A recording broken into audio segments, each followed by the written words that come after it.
Thanks for being here this evening. I want to add my word of welcome. It's a real delight for me to be able to introduce to you Dr. Charlie Farhadian. He currently serves as Professor of World Religions and Christian Mission at Westmont, and he also fills the role as the chair of our Religious Studies Department. He is really one of Westmont's finest. In 2011, he was voted as the Researcher of the Year for the college. And in 2012, he was selected as the Teacher of the Year for the Humanities. And he currently serves on our faculty council, which is the 5 faculty members elected as the primary leadership group for the faculty. His scholarship and service have taken him all over the world, whether he's leading his study trips to India or promoting human welfare in Indonesia. He brings a rich respect for the peoples and the traditions of numerous cultures. In fact, next fall, he will serve in a one-semester appointment in a distinguished visiting professor role at Yonsei University in Korea. A fruitful scholar, Dr. Farhadian has published 4 books since his arrival at Westmont. All told, he's the author or editor of 6 books, with a new work, A Study of Religious Conversion, to be published by Oxford University Press. He writes very lucidly and compellingly. He has that ability to engage a popular audience without compromising scholarly rigor in his research. On a personal level, I really enjoy working with Charlie. I enjoy his conversation and his counsel. He's one of those unique faculty members that you can turn to when you want perspective and advice, and when you need someone to trust and to hold key information in confidence. I also enjoy talking to him about books. He loves books. I'm a literature professor, and last year I returned from a trip to Uganda, and Charlie was there with recommendations about African novels for me. And I read them. He even gave them to me. And just earlier this week, we were talking about a major Japanese novelist who we both admire. So he has tastes in literature and in ideas that take him around the world. He's a graduate of Seattle Pacific University, and he completed his Master of Divinity from Yale University and his doctorate from Boston University. And he's served at Westmont since 2004, and he's spoken here before. So we're delighted to welcome him back. It's a pleasure to welcome Dr. Charlie Farhadian.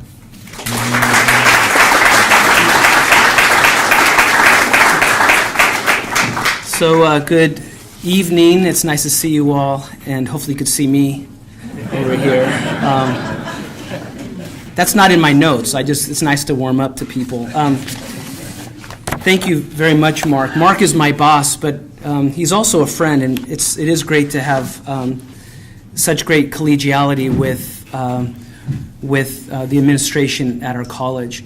When I think back on some of my earliest memories of religion, and now I get paid to talk about religion, so I'm thinking about what were some early memories. It was growing up in the Armenian Apostolic Church. I was baptized in the Armenian Apostolic Church. My ethnic background is Armenian. And I'm a twin, and during the baptism, which I have a film of, I reached for the priest's cross. That's pretty cool. My twin sister cried, and she became a lawyer. But roughly about the age of 10, my mom, it's a patriarchal system, said to me and to my siblings, this Armenian church speaks too much about culture. It's all about Armenian culture. And a lot of those ethnic churches are.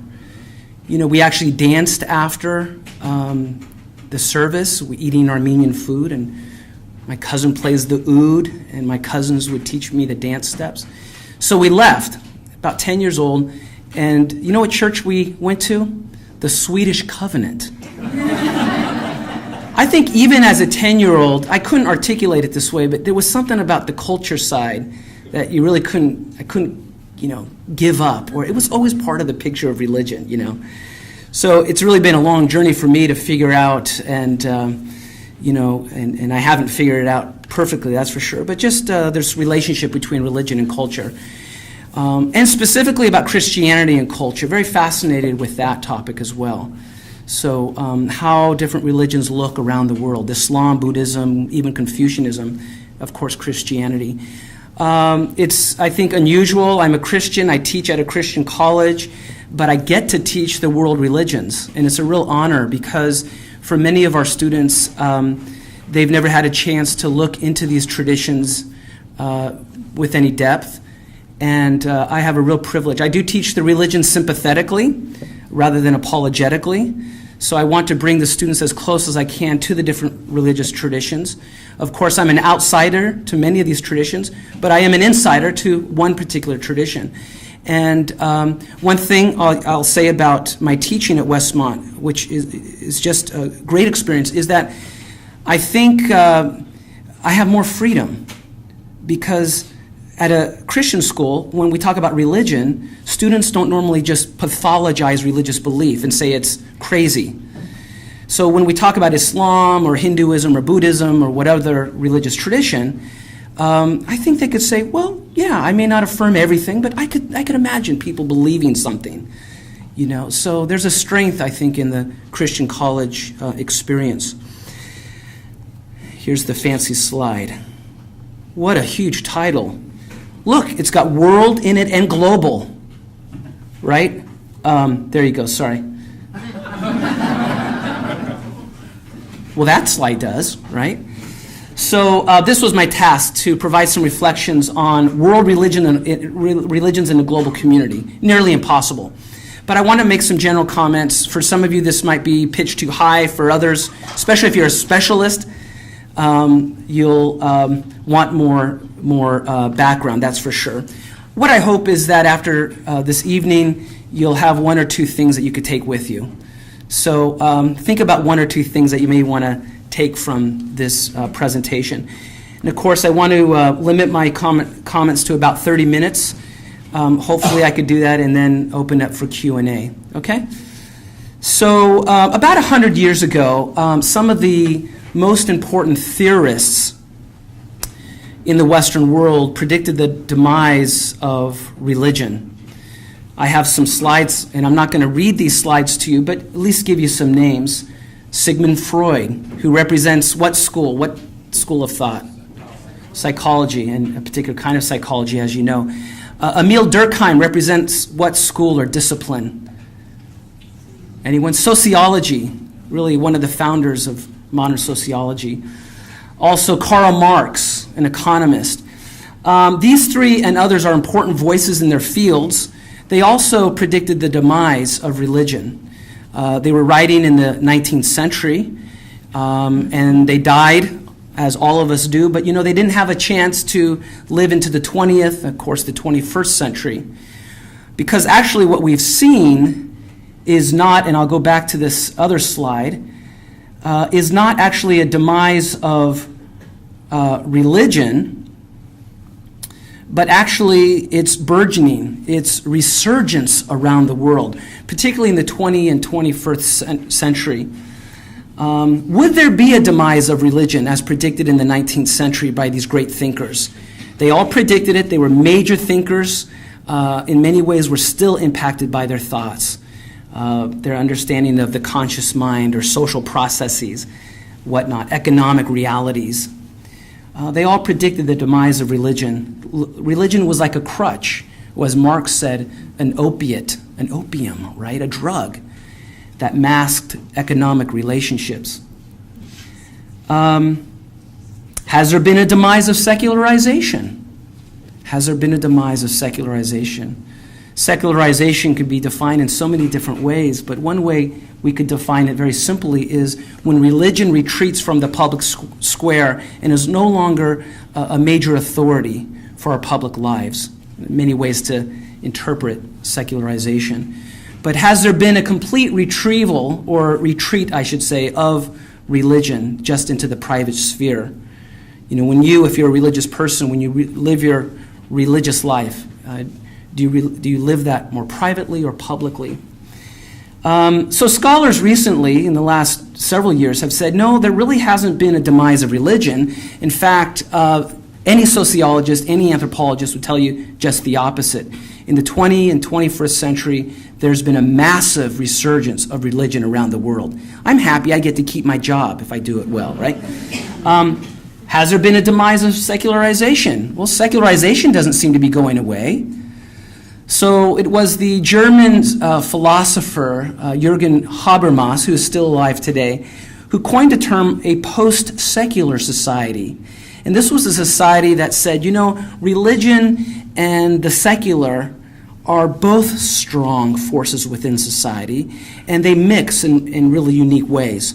Habermas himself assumed that religion would decline. But he was wise enough to say, hey, religion hasn't gone away at all. And so how do we deal with a society that's both secular and religious at the same time? So he coined this term, post-secular society, to try to capture that.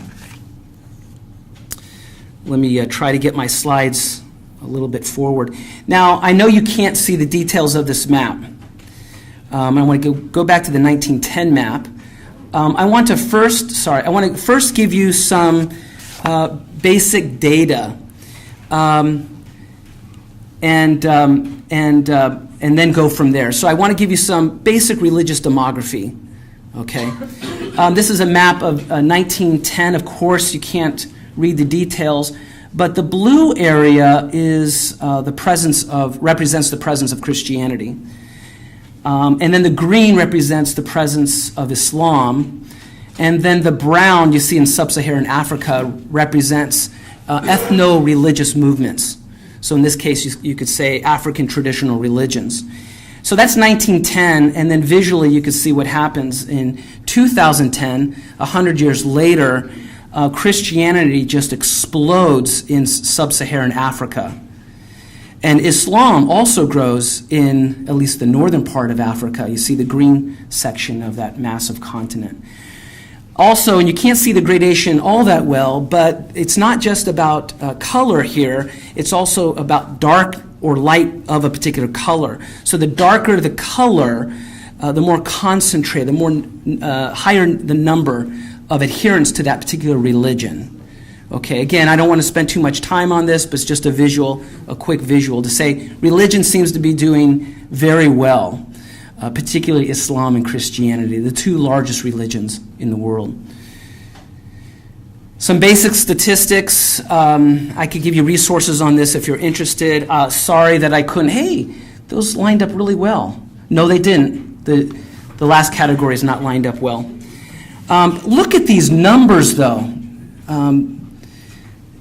You don't have to be a statistician to appreciate this. These are religious adherents and just the numbers of those worldwide, roughly mid-2013. The numbers of Christians, 2.3 billion, represents about 33% of the world's population. So about a third of the world's population self-ascribe as some sort of Christian. Christian being Eastern Orthodox, Roman Catholic, Protestant, and Pentecostals of so many different kinds. Muslims or Islam, 1.6 billion people. So Islam's the second largest religion in the world. Hindus, almost a billion. And where are Hindus mostly located today? India. So the vast majority of Hindus live in India. Buddhists, over 500 million. I mean, these are huge numbers. And when I teach the world religions, I always want to start with numbers like this to communicate a very simple point to my students. We need to take these religions seriously, And as they travel, especially outside the non-Western world, they see how religious the world is and how many people practice their religion in the public square and makes places very colorful and rich and all the rest. Sikhs, 25 million Sikhs. And then Jews. Now, when I first saw this, followed these statistics years ago, I was really shocked by the number of Jews, 14.7 million. In my mind, that's a very small number, okay? Most of us might not know much about Sikhism, but look at how many more Sikhs there are than Jews, right? So anyway, just some statistics to think about, okay? Now, in terms of Christianity, and again, how much can I cover about world, global, community? I mean, so I'm making some judgments about what to present, right? But just so you could get a sense of Christianity and Islam, that's what I really want to focus on for the remainder of my time. Christianity, Islam. It'd be great to talk about Hinduism, Buddhism, other religious traditions. But Christianity and Islam are the largest. It makes sense to spend a little extra time with them.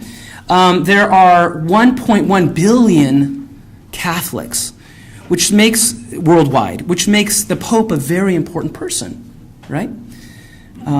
So about half the Christian population in the world are Catholic, okay? And there are many kinds of Catholics. I'll mention that in a minute. Pentecostals are usually, there's different ways to define Pentecostalism, typologies of Pentecostalism, but Pentecostals are usually marked by what they believe is the infilling of the Holy Spirit, that there's an aspect of God called the Holy Spirit that infills people and gives them sometimes power to do things like healing. One mark of being a Pentecostal also is speaking in tongues. So that is usually a language that person has never studied, sometimes used as a prayer language that's between the individual believer and God, sometimes to edify the community. So somebody will speak a language that they've never spoken or studied before, and somebody will have a gift to be able to interpret that for the benefit of the community. Okay, but Pentecostalism is something we need to take seriously because it's the fastest growing movement in religion, not just Christianity, but in religion. And millions of dollars are being given out to study this. USC has a major project on Pentecostalism. Major research universities are turning their attention, and have for the last several years, turning their attention to Pentecostalism because it's changing the face of much of our world. When presidents become Pentecostal, economic situation may change. Lots of implications. But look at the sheer numbers here. In 1900, just under 1 million Pentecostals. 1970, 63 million. 2013, 628 million Pentecostals. It's projected that in 2025, there could be 828 million Pentecostals worldwide. So another kind of religious movement from Christianity that we need to take seriously. Let's see. Christianity worldwide, just like Islam, but in a different way, is very, very diverse. Very, very diverse. In Africa alone, look at the growth of Christianity in Africa alone. In 1900, there were 8.7 million Christians. That's 9% of the total populations. And in that year, Muslims outnumbered Christians by a ratio of 4 to 1. That's 1900. In 1962, there are 60 million Christians. 1985, 16,500 conversions a day to Christianity. That's 6 million annually. And then in 2013, Africa has over 500 million Christians. So most statisticians say the future of Christianity could be seen in Africa, that they're going to be the majority of any continent in the world. Africa will have more Christians on it than any other continent. Raises lots of interesting questions and features. Islam has grown also, of course, from the Middle East. It's entered all over the world: Europe, Middle East, Asia. African expressions of Islam. There are different histories of its encounter. I'd say very briefly, Islam in Asia is very different than Islam in the Middle East. Islam in the Middle East tends to be more restrictive in terms of the law, the Sharia system. Islam in Asia tends to be, now Asia is very diverse, but tends to be much more flexible and some kind, even forms of syncretism, okay, in Asia. For example, Indonesia, a country that I do my research in, think about this. Indonesia is the largest Muslim nation in the world, And it has, as one nation, more Muslims than all of the Middle East together. So the world Muslim population is only about 20% Arab. 20%. Most of it is Asian. So I tell my students, if you want to know something about Islam, go to Asia. Yeah, you want to go to the Middle East, sure. But in terms of the sheer numbers of Muslims, you have to take Asia very seriously. Two movements of Islam in Indonesia, the Nahdlatul Ulama, also known by its acronym NU, and Muhammadiyah. I have those words up there. Can't go too far into this. I just want to make a simple point here. NU has 40 million members. This is a Muslim organization in Indonesia. And actually, I was able to spend a weekend with the North American director of NU. So there's an NU here in the United States, and there's a Muhammadiyah here in the United States as well. So we can't think of these as just events, in some place that we'll probably never visit. But NU and Muhammadiyah are very powerful movements in Indonesia. 40 million members of NU, 30 million, huge numbers, of Muhammadiyah. What's interesting, and again, I can't unpack this right now, but Nahdlatul Ulama is really a village-based movement that very much affirms a synthesis between Islam and local culture. I just want to leave it at that. I could give you a lot of examples of that. So there's a lot more mixing of Islam and local culture. Muhammadiyah is urban-based, and they are much more scripturalist in their orientation, much more puritanical. If it's not in the Quran, we shouldn't follow it. Much more puritanical. They don't believe in going to saints' tombs for pilgrimage. They want to strip a lot of that away. That's Muhammadiyah. Now, what's interesting is I also put up there, NU is actually the traditionalists, and Muhammadiyah are actually the modernists. So I don't know if you know anything about the history of Christianity in America, but it's exactly opposite of this, which is the modernists. You remember the Scopes trial, 1906? The monkey trials? You had a debate going on between the modernists, the liberals, right? And these traditionalists. And the traditionalists were these more conservative fundamentalists who were scripturalists. Okay, so I want to bracket that, but hopefully you're remembering that. But it's reversed here. The urban-based Muhammadiyah are actually the modernists, and the rural-based NU are actually the traditionalists. So it's just very, very dynamic. A couple of themes here, massive themes, just touching the surface here, okay? On geography and language of Islam and Christianity. Again, I almost want to apologize for being so brief, but just to put some ideas out there.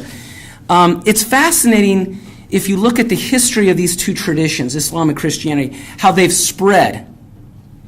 Because Christianity has ascended and receded in different locations in the world, right? Christianity, in other words, is not doing well, very well, in the place of its origin. Okay? And today, it's not doing well in the West, or particularly in the North Atlantic region. North Atlantic being North America and Western Europe. Can you guess how many people are leaving the church every week in that region? 57,000 are leaving the church in the North Atlantic region every week. Okay? So Christianity is declining in the West. In the mainline churches, if you're familiar with that term, the Protestant mainline historic churches, they're the ones who are declining so quickly. 1968 was probably the last year that the United Methodist Church had positive growth in the United States. Sure, people are joining the Methodist Church, but generally they're leaving. And there are probably reasons for that. Bracket that one too, right? But geography is interesting because in Christianity is not doing very well its place of origin, but it seems to ascend in different places, like Europe, and then it starts to decline. It's ascended quite well, you might want to say, in the United States or North America, but now it's declining. but it's exploding in the non-Western world. So today, there are about, and this figure is growing, there are at least 60% of the world's Christian population are in the non-Western world. Only 40% of the world Christians, or Christians in the world, are in the West. So you can actually say that Christianity is not a Western religion anymore. And we could talk about the power and resources and all that. That's all there. But it's a great time to be alive if you're interested in a religion, because the kinds of questions emerging in those non-Western contexts are really fascinating. How do I feed my poor child? What about suffering? So lots of fascinating, very important questions. Islam tends to be such that once it grows, you look at the place of origin for Islam in the Arabian Peninsula. It's doing quite well in Arabia, right? Doing quite well where it expanded in North Africa. Quite well in the stands, right? Western Asia. So Islam enters an area just like Christianity, but I think it has a different view of the land and territory. In fact, some scholars of Islam have theorized that some of the challenge for Islam today is its deterritorialization. That is, Muslims have come out of the Middle East, places like the West, the United States, Europe, where this is not Islamic territory. And so how do they understand themselves when territory is not part of their tradition? Will Muslims try to make the territory Islamic, or try to live under secular law, try to establish Sharia? So all this is up for grabs, and there's very dynamic conversations happening all over the Western world. Islam also, we could say, almost absolutizes space. And this is a really interesting feature, that all Muslims have to pray toward Mecca, right? Mecca is really important. And I think if we've got our Christian theology down, correct, and maybe I'm wrong, but I think Christianity wants to relativize space, relativize geography. There's no place that's more special than another place. Yes, historical events happen in the Middle East, but there is a relativization of that. And same dynamic a bit with language. In Islam, the sacred language is Arabic. The Al-Quran is in Arabic. If there is and there are translations, of course, the Quran, the sacred text of Islam, it's always called an interpretation. It loses its authority. Sure, the words are there, but it's not really the Quran. It's an interpretation. It's already been translated. But Christianity really is a movement of translation. Not a superficial translation. Think about the word for God. It's Dios. Among the Aguaruna of the Amazon, it's Apahui. Different European languages, right? In Islam, the word for God is Allah, and that's what it is. So, of course, in Christianity, you have a translated sacred text. And if I were to put different Bibles here, a KwaZulu translation, a Korean, a Cantonese, a Mandarin, an English, a Spanish Bible, and I said, which one is the Bible? You'll say, I don't get it. They're all the Bible. There's a relativization of language in Christianity, which I think gives us a sense of how Christianity might understand culture as a vehicle for sharing the good news. In Islam, there's definitely more of an absolutization of language, because Arabic is the language that's been revealed. It is the language that Allah revealed the religion. Okay? So think about space, geography, and also language as different features of Islam and Christianity. Very briefly, local influences. Wow, this is an endless story here. But sometimes we think that Christianity and Islam are monolithic traditions. Hopefully we're past that in our own thinking. Some people essentialize these traditions, and that means that they come up with a list of a few things, and they say, this is Christianity, this is Islam. This kind of language, essentially Christianity is blank. Essentially Islam is blank. Is a form of essentializing. And if we go that route, then we're not true to what these religions really are about, because there's so many local influences on these religions. You might be surprised to know, for instance, that circumcision is not in the Quran, but it's a major part of Islam, right? Why would they affirm Islam? Why would Muslims affirm Islam? It was pre-Islamic, Arabian. It was a practice that pre-Islamic tribes did in the Arab Peninsula. But it's not in the sacred, the holy text of Islam. Christians likewise. I've mentioned Indonesia.